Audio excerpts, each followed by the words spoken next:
बिस्मिल्लाहिर्रहमानिर्रहीम अस्सलामु अलैकुम वरहमतुल्लाहि वबरकातुहू। उम्मीद करता हूँ मेरे तमाम स्टूडेंट्स जो है बिल्कुल खैरियत से होंगे और अल्लाह से दुआ गो भी हूँ कि आप लोग सेहत खैरियत आफ़ियत के साथ रहें। Welcome to lecture number 13 of statistics. आपको जैसे कि याद होगा कि हमने पिछले लेक्चर्स के अंदर अल्हम्दुलिल्लाह चैप्टर 2 कंप्लीट कर लिया है। उसके जितने भी कॉन्सेप्ट्स थे वो सारे आपके सामने आ चुके हैं और हमने पिछले लेक्चर से चैप्टर नंबर 3 भी स्टार्ट कर दिया है। और पिछले लेक्चर के अंदर आपको याद होगा कि हमने जो है वो चैप्टर नंबर 3 का इंट्रोडक्शन दिया था और उसके अलावा हमने एक डायग्राम बनाना सीखी थी जो कि जिसका नाम था हिस्टोग्राम। तो आज भी मैं उसी डायग्राम को थोड़ा सा आगे लेके चलूँगा कि उस डायग्राम के अंदर जो है वो चूँकि बहुत इंपॉर्टेंट डायग्राम है और पेपर के अंदर अक्सर व बेशतर अगर चैप्टर 3 से कोई क्वेश्चन आता है तो वो हिस्टोग्राम का ही आ रहा होता है।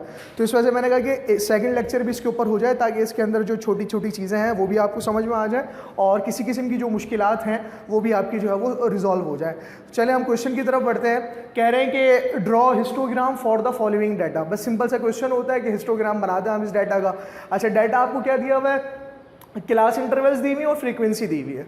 अच्छा देखिए, कभी ऐसा भी हो सकता है कि आपको वो एक सवाल ऐसा बना दे लॉन्ग के अंदर जिसके अंदर चैप्टर नंबर 2 और चैप्टर नंबर 3 मिक्स कर दे।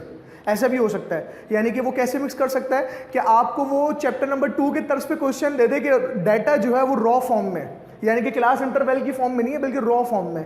पहले वो आपको कहे कि फ्रीक्वेंसी डिस्ट्रीब्यूशन बनाए और फिर फ्रीक्वेंसी डिस्ट्रीब्यूशन बनाने के बाद फिर आप हिस्टोग्राम भी बनाएं।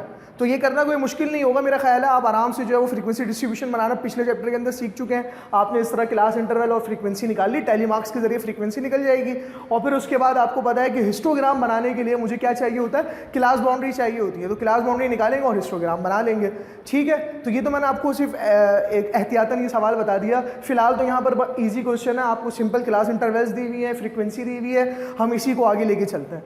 तो जैसे कि मैंने अभी बता दिया कि क्लास हिस्टोग्राम बनाने के लिए हमें एक चीज़ सबसे ज़्यादा इंपॉर्टेंट होती है, हमें निकालनी पड़ती है, उसका नाम है क्लास बाउंड्रीज। अगर किसी क्वेश्चन के अंदर क्लास बाउंड्री दी हुई हो तो हमें ज़रूरत नहीं है, लाजमी बात है हम सीधा वो उस क्वेश्चन से जो है वो हम डायरेक्ट इसको सॉल्व कर लेंगे।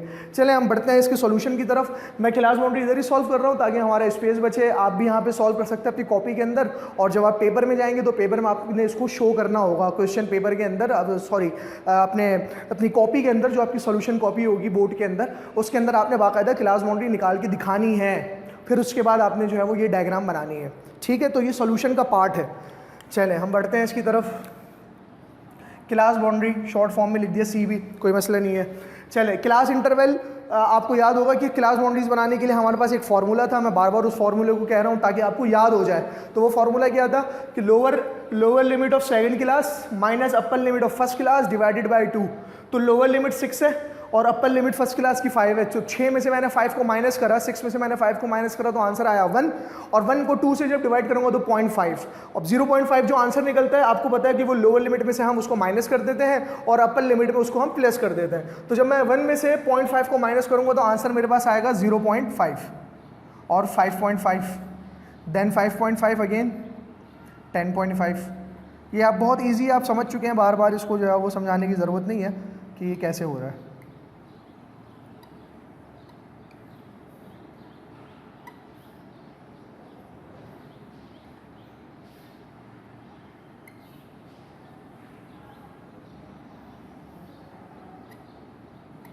चलें, ये हमारे पास क्लास बाउंड्रीज बन गई। अब हम बढ़े थे हिस्टोग्राम की तरफ। तो मैंने आपको जैसे बताया था कि हिस्टोग्राम के अंदर आपको लाजमी बात है ग्राफ बनाना है तो आपको 2 एक्सिस चाहिए होते हैं, वाई एक्सिस होता है और एक्स एक्सिस होता है। मैट्रिक में आप सीख चुके हैं। अच्छा फिर उसके बाद जो है वो मैंने आपको बताया था लास्ट लेक्चर के अंदर भी कि वाई एक्सिस के अंदर हम रख रहे होते हैं फ्रीक्वेंसी को। वाई एक्सिस में फ्रीक्वेंसी होती है और एक्स एक्सिस पे हम जो है वो क्लास बाउंड्रीज को रख रहे होते हैं। और ये जो मैंने निशानात बनाए हुए आप देख रहे हैं छोटे छोटे, ये आपने अपनी कॉपी के अंदर 1-1 सेंटीमीटर का गैप लेना है। 1-1 सेंटीमीटर का गैप लेंगे, ये आसानी से जो है वो हिस्टोग्राम आपका बन जाएगा। 1-1 सेंटीमीटर का आप गैप लेते चले जाए। तो हम यहाँ पर फ्रीक्वेंसी को रखेंगे, लिख भी लेते हैं। यहाँ पर हम फ्रीक्वेंसी को रख रहे हैं और यहाँ पर हम क्लास बाउंड्री को रख रहे हैं। ठीक है, हमने लिख लिया। अब रखना शुरू करते हैं। तो रखने का तरीका ये होगा फ्रीक्वेंसी को कि मैंने आपको बताया था कि फ्रीक्वेंसी हम देखेंगे मैक्सिमम फ्रीक्वेंसी कितनी है। तो मुझे यहाँ पर 18 नज़र आ रही है। तो अब मैं जो है वो इसको तरतीब बार शुरू करूँगा, 18 तक मुझे जाना है, तो मैं गैप कोई भी ले सकता हूँ। 2 के गैप से भी हम जो है वो फ्रीक्वेंसी को रिकॉर्ड कर सकते हैं, 3 के गैप से भी रिकॉर्ड कर सकते हैं, 4 के गैप से भी। इट्स योर, यानी कि आपकी चॉइस, इट्स योर चॉइस, जिस तरह भी आप चाहें कर लें। मुझे यहाँ पर सहूलत नज़र आ रही है कि अगर मैं 2 का गैप रखूँगा तो बहुत अच्छा सा जो है वो हमारे सामने हिस्टोग्राम आ सकता है। तो मैं 2 के फासले से मैं इसको रख लेता हूँ। ये आपको पता है ये ओरिजिन होता है हमारा, यहाँ पे 0 या ओ लिख लिया। अच्छा, फिर उसके बाद फ्रीक्वेंसी बनाना शुरू करते हैं हम, फ्रीक्वेंसी को रिकॉर्ड करते हैं। तो यहाँ पे 2, 4, 6, 8, 10, 12, 14, 16, 18। देखिए मैक्सिमम फ्रीक्वेंसी आ गई, बस यहाँ पर भी हम रोक सकते हैं और एक ज़्यादा अगर लिखना भी चाहें तो कोई मसला नहीं है, 20। क्लास बाउंड्रीज की तरफ बढ़ते हैं। क्लास बाउंड्री मैंने रिकॉर्ड करने का आपको तरीका याद होगा, मैंने बताया था कि हम ऐसे करके रिकॉर्ड करते हैं इसको, यूँ रिकॉर्ड करते हैं, यानी कि 0.5 से शुरू करेंगे, 30.5 पे ख़त्म कर देंगे। तो लिखते हैं हम 0.5, फिर 5.5, देन 10.5, 15.5, 20.5, 25.5, देन 30.5। ठीक है, ये हमारे पास सारे जो है वो क्लास बाउंड्रीज हमारी रिकॉर्ड हो गई। अब आपको बताया कि हमने बस बनाना होता है, बार बनाने होते हैं, बिल्कुल उसी तरह। अब देखते हैं हम, सबसे पहले हमारे पास 0.5 और 5.5, यानी कि 0.5 से लेकर 5.5 तक की जो फ्रीक्वेंसी है वो 2 है।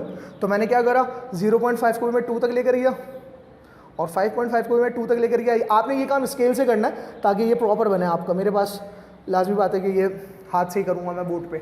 उसके बाद फिर 5.5 से लेकर 10.5 तक का जो फ्रीक्वेंसी है वो 12 है। तो फिर मैं 5.5 को 12 तक लेकर गया और 10.5 को भी मैं 12 तक लेकर गया, इसको मैंने मिला दिया। उसके बाद फिर 10.5 से लेकर 15.5 तक की फ्रीक्वेंसी 18 है। तो मैंने 10.5 को पहले 18 तक लेकर गया और फिर मैंने 15.5 को भी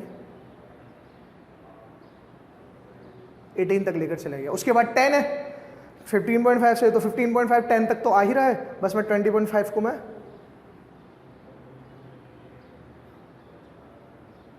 10 तक मैंने बढ़ा दिया। फिर उसके बाद जो है वो 6 है, 6, और फिर उसके बाद दोबारा 2 है। ये आपका हिस्टोग्राम बन गया। देखिए हिस्टोग्राम की सारी बात कंप्लीट हो गई, सिवाय एक चीज़ के। एक बात रहती है अभी यहाँ पर, वो क्या बात है, देखिए एक यहाँ पे सवाल उठता है कि ये जो क्लास बाउंड्रीज हैं इनका गैप हमने बिल्कुल बराबर रखा है, 0.5 से लेकर 5.5, फिर 5.5 से लेकर 10.5, 10.5 से लेकर 15.5। तो ये 5 का जो गैप है ये हमने रखा हुआ है। 5 का गैप है, आप अगर आप इसको माइनस करके निकालेंगे तो हमारी जो विड्थ निकलेगी वो 5 की निकलेगी। लेकिन क्या ओरिजिन से लेकर 0.5 तक का जो गैप है वो भी 5 का है क्या? नहीं, ऑब्वियसली नहीं। हमें नज़र आ रहा है कि ये 0.5 है और ये 0 है, तो सिर्फ और सिर्फ 0.5 का फ़र्क है, लेकिन फासला तो सेम है, गैप सेम है। गैप जितना हम यहाँ पर दे रहे हैं उतना ही हम ओरिजिन और 0.5 के दरमियान दे रहे हैं। समझ रहे हैं मेरी बात? समझ रहे होंगे, मैं उम्मीद करता हूँ इस बात को। बहुत आसान सी बात है, दोबारा समझ आ देता हूँ कि देखें गैप हमने बराबर लिए हैं। जब गैप बराबर लेते हैं तो न्यूमेरिकल गैप भी बराबर लेना ज़रूरी होता है। ग्राफ के अंदर ये बात इंपॉर्टेंट है बहुत, कि जब हम यानी कि सेंटीमीटर के अंदर गैप बराबर ले रहे हैं तो हमने न्यूमेरिकल्स के अंदर भी गैप बराबर लेने होते हैं। तो यहाँ पर तो गैप बराबर है और न्यूमेरिकल गैप जो है वो भी बराबर चलता चला जा रहा है, 5 का 5 का, और जो है वो फासले भी बराबर है। लेकिन यहाँ पर सिर्फ ऐसा नहीं है। तो इसको शो करने के लिए कि हमने यहाँ पर गैप बराबर नहीं लिया, हमारे लिए ज़रूरी है कि हम यहाँ पर एक काम करेंगे कि इस लाइन को मिटाएंगे, क्योंकि ये आप पेंसिल से काम करेंगे। ये काम आप बोर्ड के पेपर में भी पेंसिल से कर सकते हैं, कोई इशू नहीं है, ठीक है। तो आप इसको पेंसिल से करेंगे, तो यहाँ से आपने रबड़ से मिटा दिया, इसको अपने इरेजर से मिटाएंगे और फिर उसके बाद एक छोटा सा इस तरह के निशानात बना देंगे। इस तरह के निशानात, ये निशान जो है वो इस बात को इंडिकेट कर रहा होता है कि हमारा ये वाला ओरिजिन से लेकर जो पहला 0.5 तक का जो गैप है वो बराबर नहीं है। तो ये मुख्तलिफ क्वेश्चन के अंदर ये जो है ना आपको काम करना होगा। ये आपने खुद देखना है कि मेरा ओरिजिन से लेकर जो पहला जो नंबर है उसका गैप आगे वाले नंबरों के बराबर है या नहीं। अगर नहीं है तो आपने ये निशान बनाना ज़रूरी है। आपको इन लाइनों को बनाएंगे, और अगर गैप बराबर है तो आपको सिंपल लाइन रखनी होगी, कोई उसके अंदर कुछ जो है वो आपको काम करने की ज़रूरत नहीं है। उम्मीद करता हूँ ये आपको क्वेश्चन समझ में आ गया होगा, और इंशाल्लाह ताला हम नेक्स्ट लेक्चर के अंदर अपने नेक्स्ट टॉपिक की तरफ बढ़ेंगे। इजाज़त चाहूँगा। अस्सलामु अलैकुम वरहमतुल्लाह, जज़ाकुमुल्लाह खैरन।